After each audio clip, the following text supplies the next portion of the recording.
New evidence has been obtained by the US Coast Guard investigating the Titan submersible disaster in June 2023. 5 wealthy explorers went down into the ocean chasing a dream that only a few would dare to try.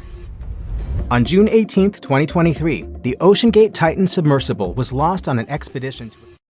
But just a few hours later, they were gone, somewhere near the Titanic's resting place. Their sub was crushed with incredible force. The implosion happened in milliseconds, giving them no chance to escape. One person said it felt like Stockton had built a mousetrap for billionaires. I think Stockton was designing a mousetrap for billionaires. At first, the world believed it was a heartbreaking accident. But what if it wasn't an accident at all? What if this disaster had been building for years?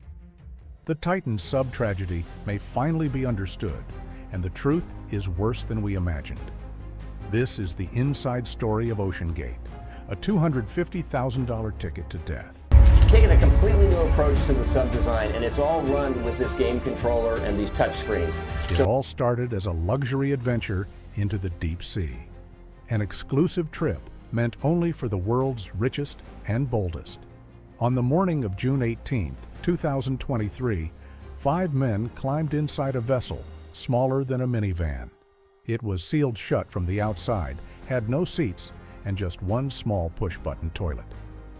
Their mission was to dive nearly 12,500 feet down into the Atlantic Ocean to see the decaying wreck of the Titanic, a ship already known for tragedy. But they didn't realize they weren't just diving into history. They were heading straight into danger. Each seat on the Titan cost $250,000, a price that promised both adventure and status. One of those on board was Stockton Rush, the CEO of OceanGate and the mind behind the sub. He wasn't just piloting it, he was trusting his life to a design he insisted was safe. With him was Hamish Harding, a British billionaire and experienced explorer who had even flown to space on Blue Origin's rocket. Then there was Paul-Henri Nargeolet, a former French Navy commander and Titanic expert who had visited the wreck many times. People called him Mr. Titanic. The last 2 passengers were Shahzada Dawood, a businessman from the UK and Pakistan, and his 19-year-old son, Suleiman. Suleiman had been nervous about going, but joined to spend time with his father. They launched from a support ship called the Polar Prince, somewhere off the coast of Newfoundland. At first, everything seemed to go as planned.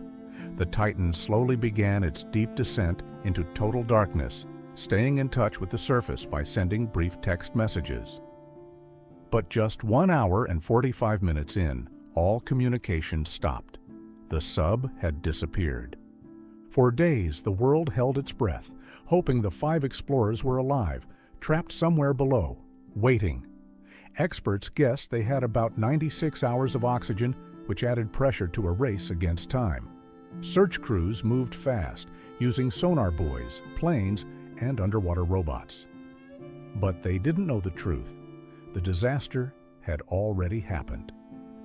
On June 22nd, hope turned to heartbreak. Pieces of wreckage were found near the Titanic. They were parts of the Titan's titanium and carbon fiber hull, bent and torn by enormous pressure. It was confirmed the vessel had imploded just a few hundred meters from its goal. At that depth, the pressure is over 6,000 pounds per square inch, enough to crush a vessel in less than 20 milliseconds. There was no warning, no time to react, just sudden, total destruction. But once the shock wore off, questions started to surface. How could a sub that was supposed to be cutting edge fall apart so quickly? Why did it fail so close to its goal, but far from any chance of rescue? Was this just a terrible accident? Or was there something more behind it? The truth about the Titan disaster has finally come out.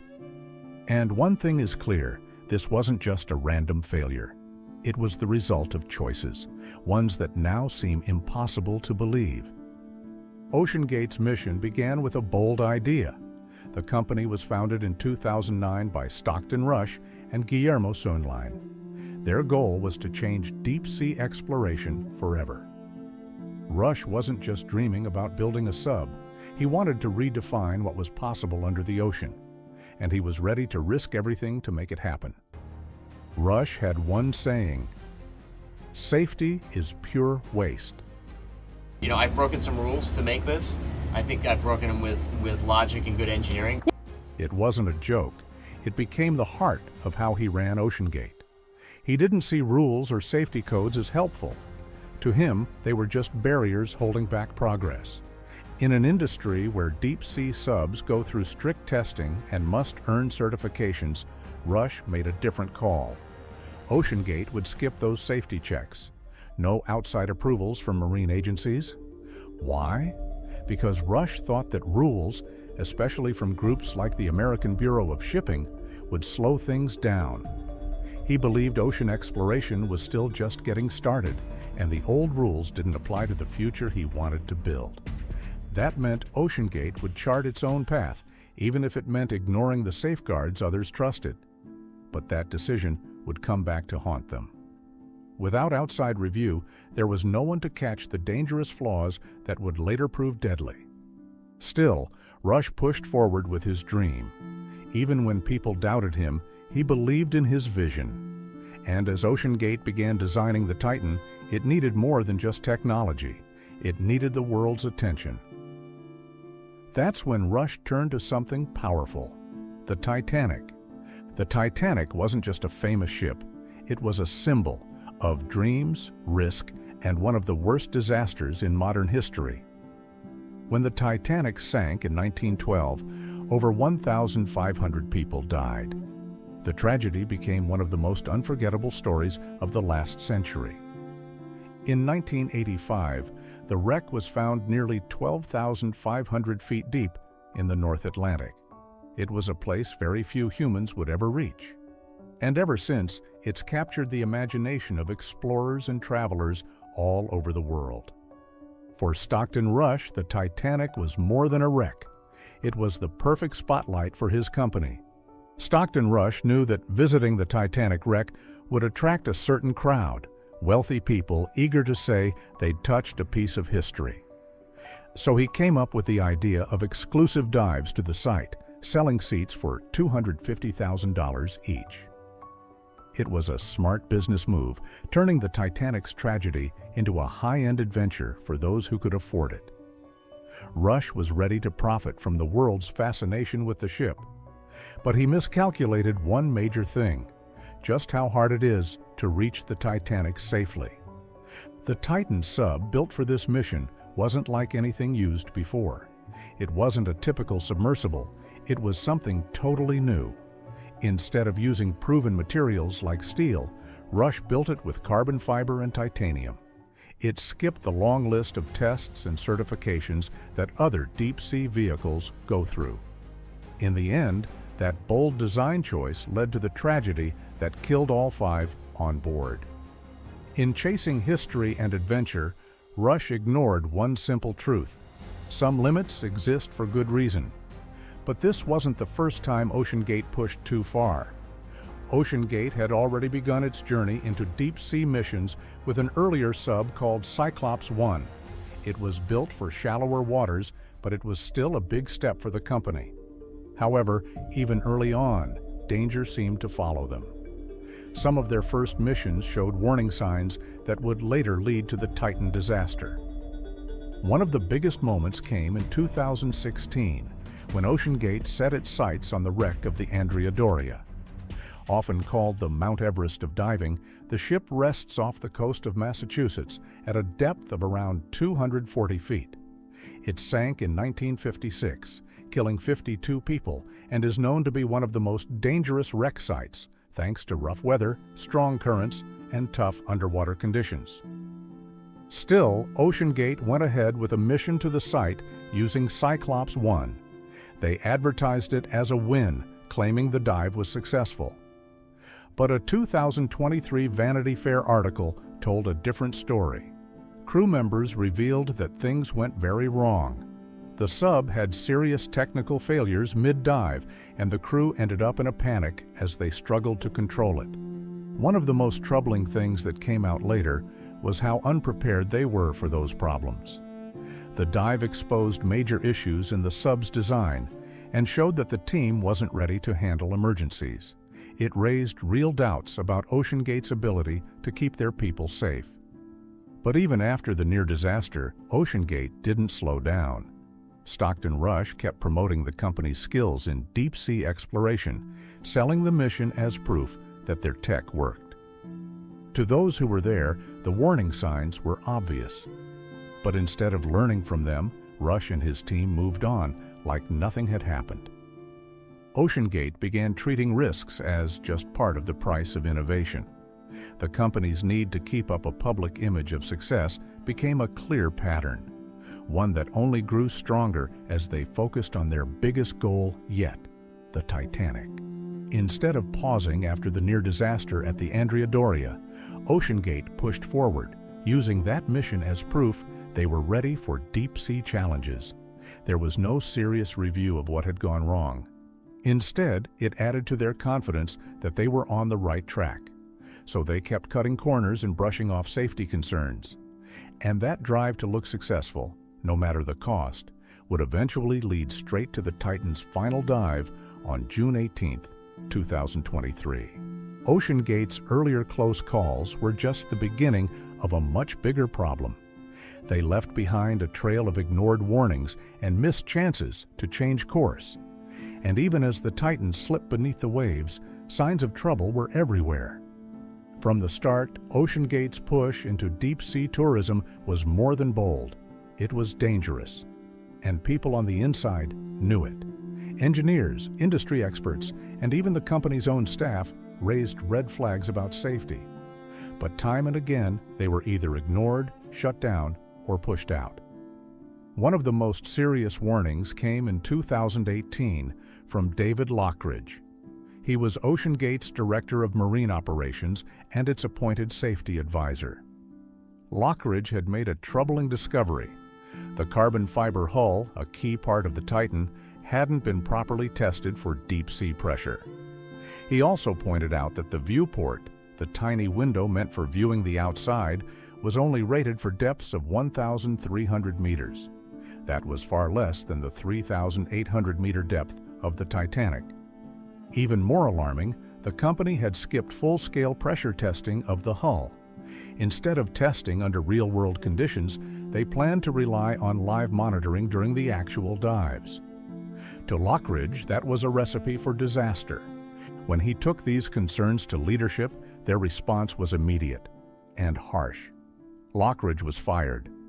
Soon after, OceanGate sued him for allegedly breaking a non-disclosure agreement. He fought back with a wrongful termination suit, laying out his safety warnings in legal filings. The case was eventually settled, but by then, his concerns were part of the public record. Lockridge wasn't the only one who walked away. Several outside experts refused to work with OceanGate or left the project altogether. That same year, in 2018, a group of respected professionals, including members of the Marine Technology Society, sent a letter to Rush urging him not to skip third-party safety checks. They warned that the Titan's carbon fiber and titanium design hadn't been proven to withstand deep-sea pressure and could fail catastrophically. Their fears were valid. Even during earlier test dives, cracks and signs of delamination, where layers of the carbon fiber began to separate, had already started to show up. But the company didn't report these issues publicly, and there was no serious redesign of the sub. Inside OceanGate, it wasn't just the tech that was under strain. The work culture had its own problems. Employees and even some of the sub's pilots felt pressure to keep things moving, meet deadlines, impress investors, and avoid anything that might slow down progress. Raising questions was often taken as disloyal. Speaking out could mean getting blamed for delays or losing your job entirely. As one former employee put it, safety wasn't just overlooked, it was actively discouraged. With every warning ignored and every whistleblower pushed aside, OceanGate moved one step closer to disaster. The Titan's failure wasn't sudden. It was the end result of ambition and pride slowly wearing away caution.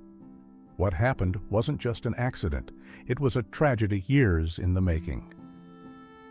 The fatal flaws in the Titan's design. At first glance, the Titan looked like cutting-edge innovation. It was sleek, modern, and built to take civilians into one of the most extreme environments on Earth. But behind the bold promises was a mix of risky technology, skipped steps, and ignored red flags, all of which added up to the deadly implosion. At the center of it all was Titan's carbon fiber pressure hull. This was the design choice that made it stand out and made it dangerously different. Most deep-sea subs are built with titanium or thick steel, materials backed by decades of testing under extreme pressure. Carbon fiber is lighter and cheaper, but it behaves differently. It's strong, but it's not predictable. Over time, its layers can separate, what's called delamination, especially under repeated stress. OceanGate had been warned. The carbon fiber hull could silently weaken with every dive. But they moved forward anyway, betting their design would hold. CEO Stockton Rush's views on innovation touched every part of the Titan. Instead of using tried-and-true controls, the sub was operated with a $30 Logitech game controller. It didn't have GPS, since GPS doesn't work underwater, but even its basic navigation setup was underwhelming. Titan's only link to the surface was through short text messages sent via a Starlink connection. If that link failed, there was no backup. There were no outside rescue tools, no automatic buoy to mark its location, and no duplicate systems for life support. Most alarming of all, the pressure hull was never tested to Titanic depth pressures by any independent group. OceanGate decided instead to monitor it during dives using acoustic sensors. That meant, rather than proving it could survive the depth, they simply listened for warning sounds. They hoped to catch problems in real time by the time cracking noises appeared. Even before the final dive, red flags had shown up. Titan had lost contact with the surface on multiple trips, forcing dives to end early. One of the company's co-founders, Guillermo Sonline, reportedly left years earlier due to disagreements, some of them related to safety. All of these choices, carbon fiber instead of titanium, no GPS, a cheap controller, and no independent testing, weren't just risky on their own. Together they created something truly dangerous. OceanGate's Titan wasn't just at risk, it was built in a way that made failure almost certain. And finally, in 2025, the full truth came out, and it was worse than anyone expected. The mystery finally solved in 2025. In June 2024, Wired magazine published a major investigation. The Titan submersible disaster shocked the world. The inside story is more disturbing than anyone imagined. It was written by journalist Mark Harris and based on never-before-seen materials, internal emails, engineering logs, whistleblower interviews, and hidden maintenance reports. The article didn't offer guesses, it gave proof. The Titan wasn't just flawed. It was sending warning signs long before the implosion, and those signs were ignored. According to the report, Titan's onboard acoustic sensors had picked up strange creaks and cracking noises on earlier dives. These sounds were signs of microfractures forming deep within the carbon fiber hull. They were first noticed as early as 2021, and on later dives, the sounds got worse. OceanGate leadership brushed off the strange sounds as normal underwater noise. But independent submersible experts told Wired that this kind of acoustic pattern often signals serious material stress, especially in layered composites like carbon fiber. Even worse, the article revealed that warnings from inside the company weren't just ignored. They were silenced. Between 2021 and 2023, at least 3 engineers and contractors left OceanGate after raising red flags about the Titan's structural safety. One of them, a lead design engineer, submitted a formal proposal in 2022 calling for a complete redesign of the pressure vessel. His calculations showed how long-term stress could damage the hull. But instead of reviewing the report, OceanGate shelved it. It was never brought up in official meetings. The company didn't slow down. Pressured by tight deadlines and investor expectations, they moved forward. With a $250,000 price tag per seat, Titanic dives were sold as once-in-a-lifetime adventures for the ultra-wealthy. Inside the company, delays for safety reviews were seen as threats to both the brand and the bottom line. Company emails showed how fast the pressure to perform grew. Wired also uncovered fragments of the Titan's final dive log. Just minutes before contact was lost on June 18, 2023, one passenger reported feeling a strange vibration. Another mentioned hearing a high-pitched noise, like distant metal bending. These were clear signs that something inside the sub was failing. But there was no system in place to abort the dive. No emergency signal was ever sent. Moments later, the pressure hull gave out. Inside OceanGate, there was a growing sense of denial. Staff who spoke up said they feared losing their jobs. One technician recalled hearing a manager brush off safety concerns as fear-based thinking that blocks progress. That mindset had become the norm. The most chilling moment in the Wired investigation came from a 2023 email written by a junior engineer. After looking over sensor data from a dive, the subject line of the email read, "This is terrible." Those 3 words captured the heart of the tragedy, not just in terms of failed engineering, but in leadership, ethics, and responsibility. Once Wired laid out the full story, the mystery behind the Titan's implosion, once the focus of endless theories, was finally clear. This wasn't a freak event. It was a long, slow disaster built on ignored warnings. The truth had been sitting there in the sensor logs, in the emails, and in the voices of those who tried to stop it. The Titan didn't just malfunction, it was left to fail, bit by bit, choice by choice. And the reality was worse than anyone had guessed. What makes the Titan tragedy so hard to forget isn't just the violent implosion. It's the fact that it didn't need to happen. This wasn't a random accident or a natural force of nature. It was a man-made disaster built on pride, silence, and a refusal to listen. Among the 5 people lost was 19-year-old Suleiman Dawood. He had only joined the dive to spend time with his father, Shahzada Dawood, a successful British-Pakistani businessman. Suleiman's family later shared that he had been afraid of the trip. He told them he had doubts and had even thought about backing out. But he went anyway to make his dad happy.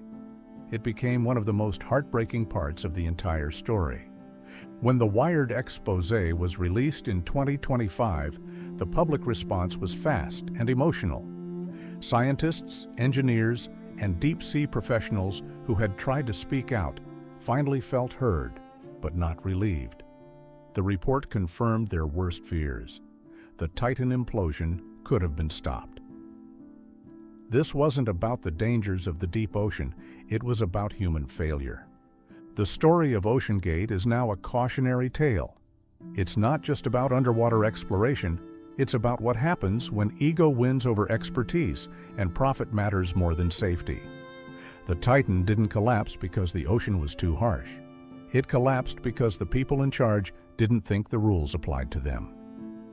And CEO Stockton Rush paid for that belief with his life. Fallout, lawsuits, and the future of deep-sea exploration. After the Titan disaster, OceanGate quietly shut down operations. The company erased much of its online presence and stopped speaking to the media. But the silence didn't help. It only made the anger worse. Shutting down didn't erase what had happened. It just left behind pain, lawsuits, and a flood of unanswered questions. Families of the victims quickly took legal action. They filed lawsuits against OceanGate and its leadership, accusing them of wrongful death, negligence, and emotional harm. Some suits pointed to Stockton Rush's history of ignoring safety concerns. Others focused on how the company failed to warn passengers about the real dangers. These legal battles are still ongoing. but the early court filings already tell a powerful story of a company that chased glory and left safety behind. Outside the courts, the reaction from the deep-sea world was just as strong. Industry leaders who had once quietly disagreed with OceanGate's choices now spoke up. Many called for major reforms. New certification rules were proposed, including mandatory third-party testing for any commercial sub, rules that OceanGate had completely avoided. Even the public began to shift. Excitement for risky tech adventures, whether under the ocean or into space, turned into caution. People started asking tougher questions about how far innovation should be allowed to go without checks in place. The Titan disaster didn't just bring down one company, it sparked a global conversation about how we explore extreme places and what happens when that exploration is sold as entertainment. Experts now say the Titan will be remembered as a turning point. It showed what can go wrong when a risky, untested craft is allowed to carry civilians into one of the most dangerous places on Earth. Universities and engineering schools have already added the Titan story into their courses. It's now a case study in what happens when speed, hype, and ambition are put ahead of basic safety. In the end, Titan wasn't just a failed mission. It was a warning, one we didn't listen to in time. And it leaves behind one question that's impossible to forget. What if they had listened? If this story moved you, please consider liking the video, subscribing to the channel, and sharing your thoughts in the comments. Stories like this deserve to be remembered, not just for what was lost, but for what we can still learn. Thanks for watching, and we'll see you in the next one.